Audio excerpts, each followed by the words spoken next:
1. This was almost 10 years ago, shortly after I turned 22. I just finished a semester studying abroad in Australia, and decided to spend a few days in Fiji, since it was sorta, on the way home, and because Fiji. I had a travel buddy, female and US citizen like myself, and we decided to book a hostel in Nadi on the main island for the first and last nights we were there. Nadi doesn't have a whole lot going for it, aside from proximity to the airport, and most of our time was spent exploring the Yasawa archipelago. However, my friend's flight back to the States was in the morning, and mine was later that evening on the same day. So I decided to book a short tour of the main island ahead of time, in order to have something to do with some empty hours. Our time in the Yasawa Islands was a blast, despite what happened later. Fiji remains one of my favorite places on the planet. I like to say that it's what Jamaica could have been if they had eaten all the white colonists. Fijians still proudly sell hand-carved wooden brain forks to commemorate erstwhile cannibal habits. But when we returned to the hostel, we found out that there had been a miscommunication, and they were charging us for 2 tours instead of 1. Even though my friend was flying out that morning and obviously couldn't go, they said they could not issue a refund. My lack of assertiveness skills, which will prove to be a theme here, led me to just shrug in disappointment and go skulk in the room for a bit, while my friend took it upon herself to argue with the managers. Finally, she came to the room and said that the managers were very contrite, i.e., they really couldn't afford any negative reviews for the hostel.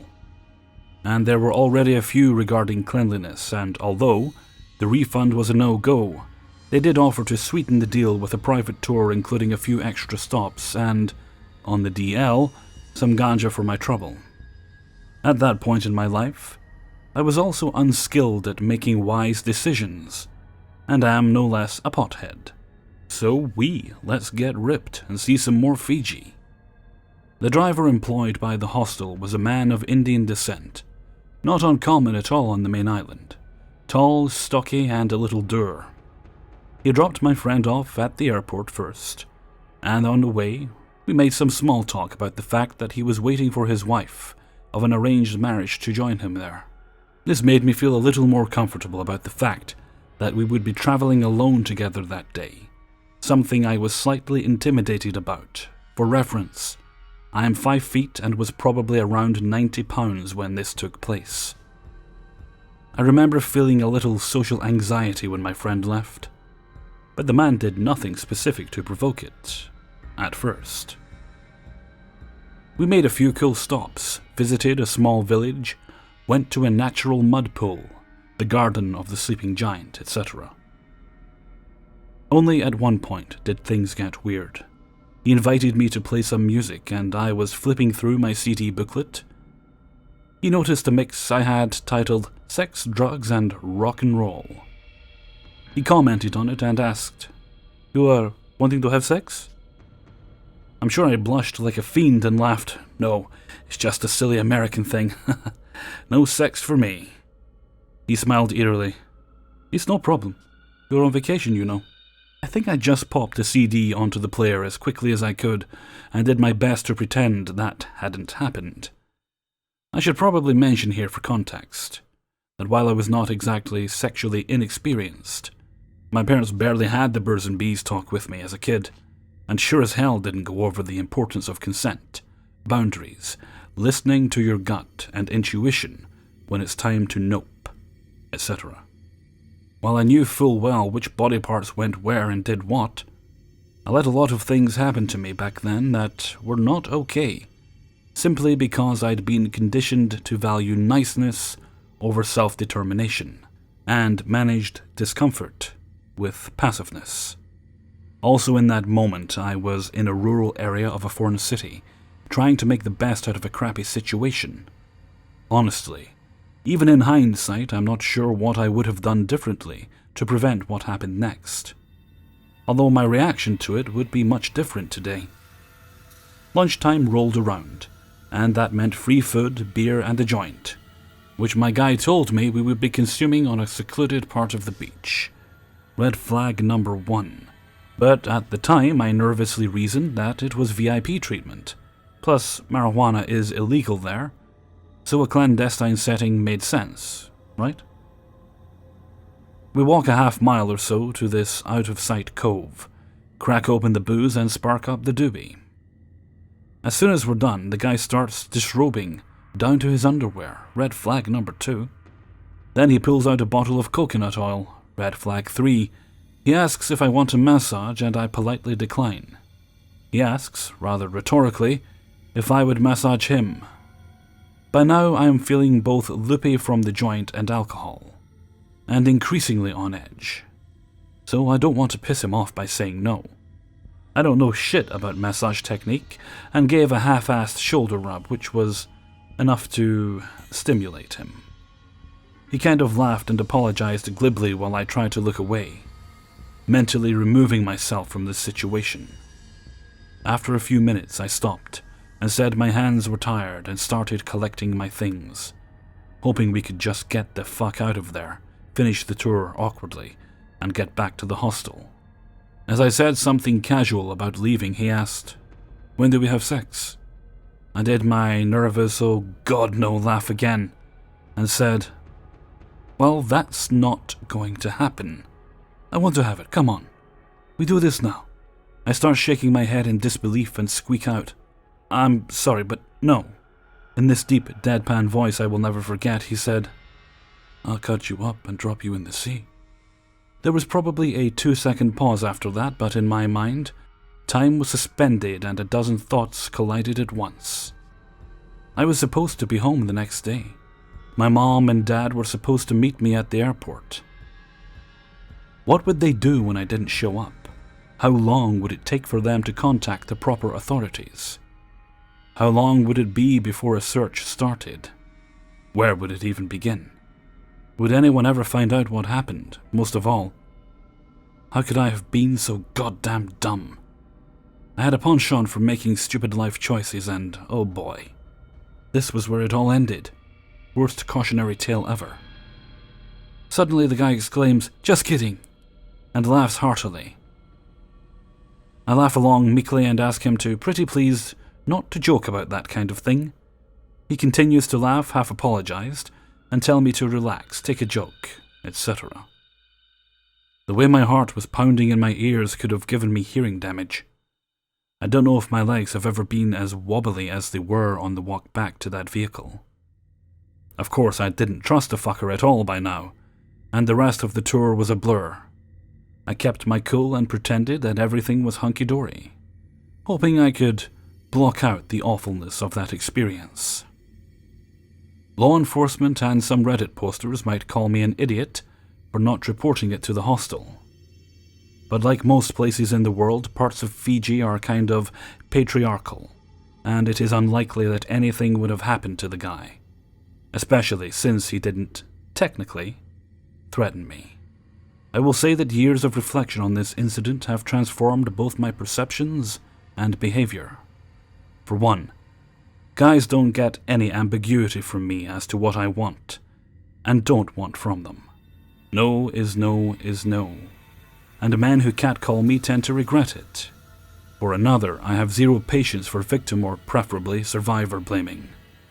The fact that I was young and dumb on that beach in no way mitigates the fact that the dude was out of line and should have lost his job. I spent years after that volunteering for a domestic violence hotline, as well as hearing about friends and a family member's subsequent accounts of sexual assault.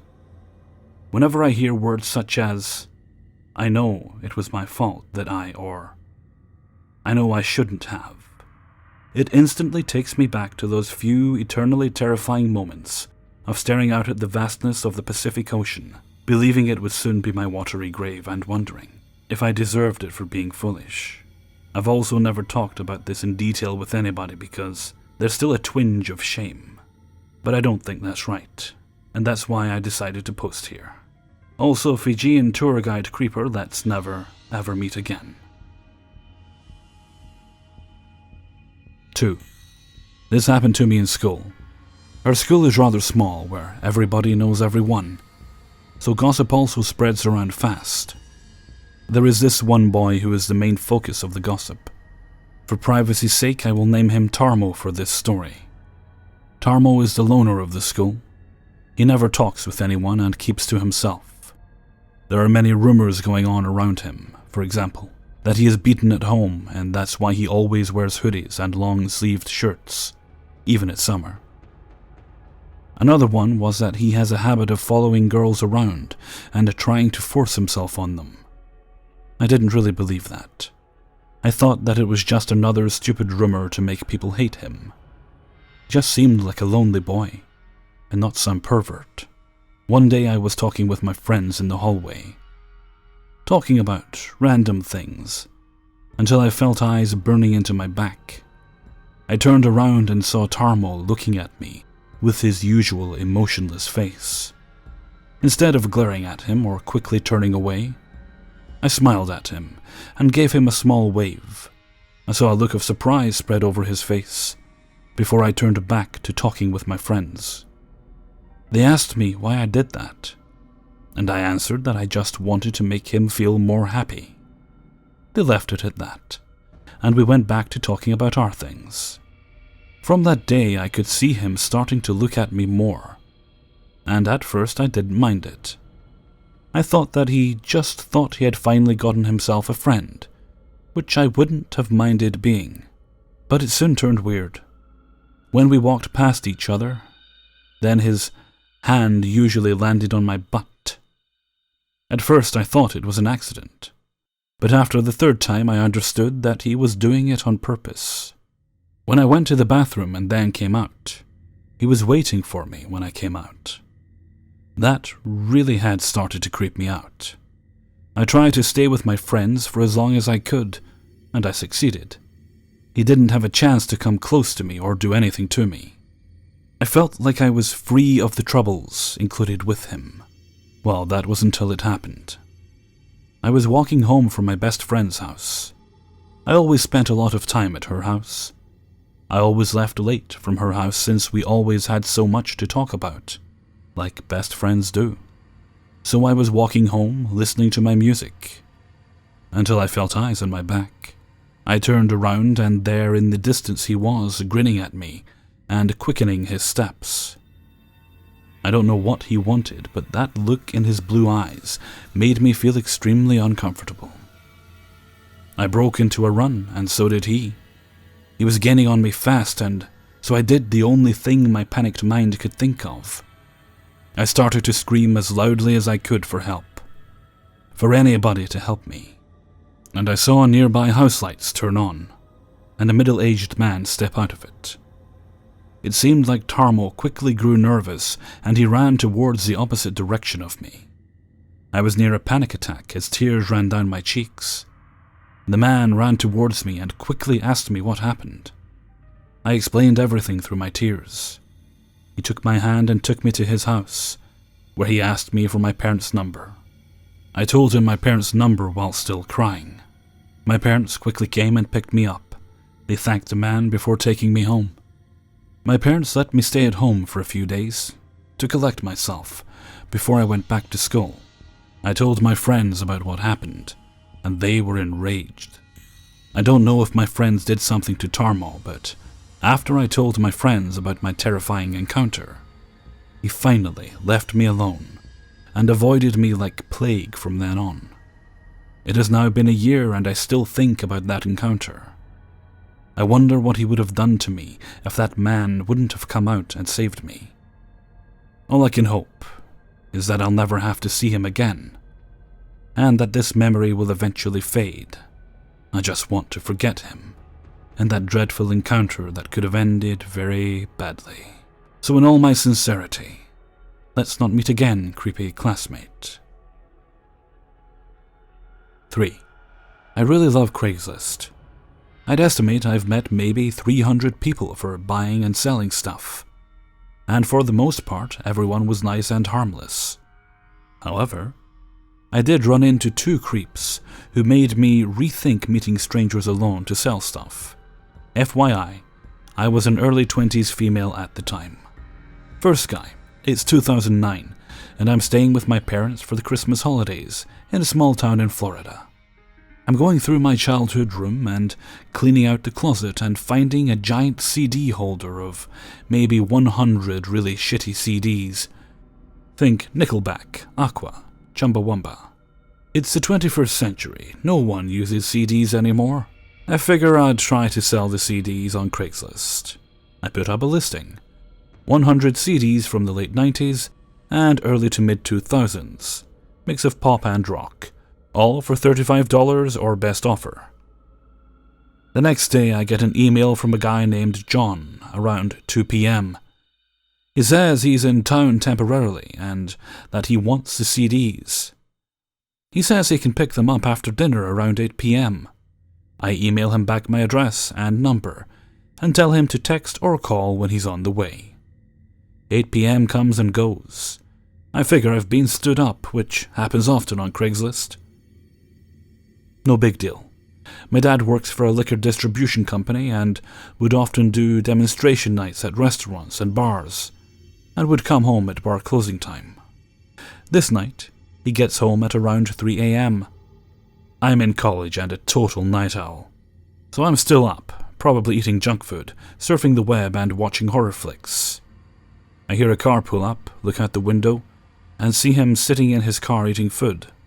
He often stops at Taco Bell on the way home, and he sits in his car so my mom doesn't know he's cheating on his diet. Maybe 10 minutes later, my dad comes in and shouts my name. "Piece of succubus. There is someone here to see you. Can you please tell me why a strange man is showing up at our house at 3 a.m.? Huh? I go downstairs and my dad says some guy pulled up in the driveway and asked for me by name. I walk outside with my dad and this guy who is maybe mid-30s gets out of his car. He says he's the Craigslist guy who wanted to buy my CDs. My dad goes back in the house. I tell the guy it's really, really late to just be stopping by, especially without texting first. However, since I'm awake, I go and grab the CDs. He then proceeds to drone on and on about why he's buying the CDs. He says he's engaged to a woman he loves very much, and all he wants to do is make her happy. He said that last week someone broke into her car and stole all of her CDs. She was really upset, and he wanted to make it up to her. He looked on Craigslist and found my listing and was really excited, because I had a bunch of the CDs she used to have. Weird thing is, I didn't list any of the artists or bands because I was lazy. But I didn't think about that at the time. Anyway, he said he was getting it for her as a Christmas surprise. He said he was staying with his future in-laws somewhere nearby, and that their family barbecue ran really late, which is why he never made it at 8 p.m. By this point, I've lost interest and say something along the lines of, "Sweet, next time you should probably call or text a Craiglister instead of just showing up." I hand him the CDs, he hands me the cash, and I go back inside. 3 days later, I start getting texts from an unknown number. "Hey, I don't know my way around this town. Care to tour guide? I could really use a massage. Where can I get a massage in this town? You're Asian. Do you do a massage? Would you take $40 for a 1-hour massage?" Happy ending? Me, finally. "Who the fuck is this?" Him. "Oh, sorry. I bought the CDs from you the other day. Do you squirt?" I didn't respond, obviously. I show my friends that night and we laugh it off. Then the next day I get more texts. "I still have your address. I'm at the Bank of America near your neighborhood. I just got the $40, babe." "Only 3 minutes away. Are you home?" "You fucking cunt, stop ignoring me. I'm almost there." I immediately ran downstairs to tell my dad and mom.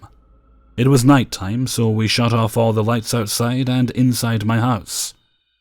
My mom, little brother, and I went in my parents' room in the back of the house. My dad hid behind the curtains on the front bay window, with a shovel in his hand. A few minutes later, I heard him run down the front hallway, fling the front door open, and run outside.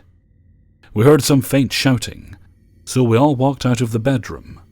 By that time, my dad came back in with his shovel, his face red and his hair all disheveled.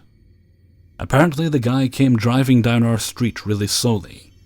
My dad recognized the car and went running outside with the shovel, yelling obscenities at the guy. The guy peeled off and never came back or texted me again. Second guy.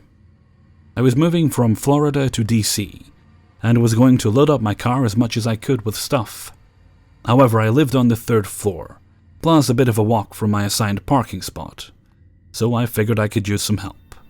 I posted an ad on Craigslist gigs. I said I was looking for someone to help me load some heavy items like TV, desk, etc. in my car, less than an hour's worth of work, and I'd pay $45 or whatever. I give the very first responder my number and address, and he shows up. He was probably 5'8" and 350 pounds of pure fat. The sweat and smell coming off of this guy in the Florida heat was pretty nauseating. But I didn't care as long as he did the job right. While he was carting heavy stuff, I was loading lighter things. Whenever I'd go upstairs to grab another load, he'd hurry after me so he could walk up the stairs behind me. I had the door propped open, so he didn't have to worry about me needing to unlock the door for him or anything. When he'd follow me up the stairs, he made these weird grunting noises like, But I assumed it was because he was out of shape. Eventually, everything's loaded properly, save for some small sweat smears on my stuff. I pay him, and he drives off. I go back in my place to finish loading and cleaning. I go out maybe 45 minutes later to put another load in my car. And I see his truck is back, parked across the street from mine. He's sitting in the driver's seat looking at me. When he sees me notice him, he looks away. I walk over to his window and knock. He rolls it down, and I ask if he needs any help or if he was lost.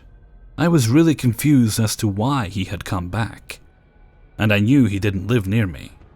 He didn't say anything, just rolled his window back up and drove off. Okay? Whatever. Of course, 5 minutes later, my phone starts blowing up. I don't recognize the number, so I don't answer the calls. Then, texts start rolling in. Him. I bet you taste salty and sweet. Me. Who is this? Him. You're a pussy. Him. What are you up to tonight? I can come back over. I get this sinking feeling it's the Craigslist guy. He had never called me about the job when I gave him my number, so I didn't know what his number was. Him. I like your pink panties. Then I realized he was looking up my dress when I was walking up the stairs. I immediately feel like an idiot for wearing a dress that day. He then started dialing my number over and over again. I didn't know how to do the block number thing through Sprint, so I had to just turn my phone off. Later, I was with my guy friend grabbing a bite and turned my phone back on. I got another text from the guy about how he wanted to toss me around like a rag doll and tie me up and make me beg for it. I show the text to my friend and tell him the story. The Craigslist creep then proceeds to start blowing up my phone again. So my friend answers and says he is going to cut his dick off and feed it to his dog if he ever contacts me again. I moved the next day, so I never had to worry about him randomly showing up in his truck again. Since then, I've bought and sold stuff on Craigslist, but I always make people meet me at a public place. I also stalk people's email addresses, Google Plus accounts, etc. Hey everyone, Hellfreezer here, and thank you very much for listening to 3 True Scary Stories, episode 159. I'd like to say thank you very much to everyone who allowed me to use their stories in this video. Well, I don't know about you guys, but I've never actually used Craigslist. I've looked on it out of boredom, but I've never actually purchased anything through there or responded to any of the ads, partly because of stories like this, the one I read there, and other stories I've heard. And I'm sure stories like that are most likely the minority, but still, better safe than sorry. Well, I think I'll head off for now. So until next time, Thank you very much for listening, and take very good care of yourselves.